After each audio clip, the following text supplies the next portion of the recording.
Siklus fosfor adalah proses berputarnya unsur fosfor dari alam ke makhluk hidup, lalu kembali lagi ke alam secara terus-menerus. Fosfor merupakan unsur yang sangat penting bagi kehidupan. Di dalam tubuh makhluk hidup, fosfor berperan dalam pembentukan DNA dan RNA, membantu menghasilkan energi dalam bentuk ATP, serta berperan penting dalam pembentukan tulang dan gigi agar kuat. Di alam, fosfor biasanya terdapat dalam bentuk ion fosfat, yaitu PO4 bermuatan 3 negatif.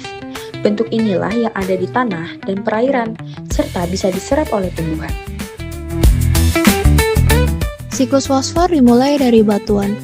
Di dalam batuan, fosfor tersimpan dalam jangka waktu yang sangat lama.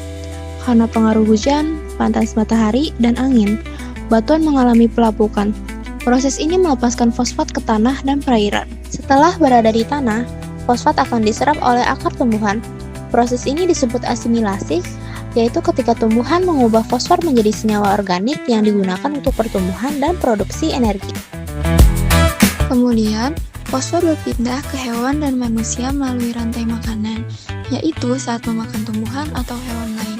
Dengan cara ini, fosfor berpindah dari satu makhluk hidup ke makhluk hidup yang lainnya. Ketika tumbuhan dan hewan mati, bakteri dan jamur akan menguraikan sisa-sisa tubuhnya melalui proses dekomposisi. Dari proses ini, fosfor organik diubah kembali menjadi fosfat anorganik dan dikembalikan ke tanah. Sebagian fosfat juga terbawa aliran air menuju sungai dan laut. Di laut, fosfat dapat mengendap di dasar perairan dan dalam waktu jutaan tahun dapat membentuk batuan fosfat baru. Dari sinilah siklus akan dimulai kembali.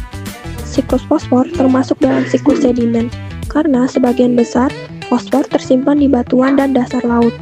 Berbeda dengan siklus karbon atau nitrogen, fosfor tidak melalui atmosfer sehingga perputarannya cenderung lebih lambat. Namun, aktivitas manusia seperti penggunaan pupuk secara berlebihan dapat menyebabkan fosfor menumpuk di perairan. Nah, hal ini itu bisa memicu pertumbuhan alga secara berlebihan atau nama lainnya adalah eutrofikasi yang mengganggu kehidupan makhluk hidup di dalam air. Kesimpulannya, siklus fosfor adalah proses alami sangat penting karena menjaga kesediaan fosfor di bumi sehingga makhluk hidup dapat terus tumbuh dan menjalankan kehidupannya.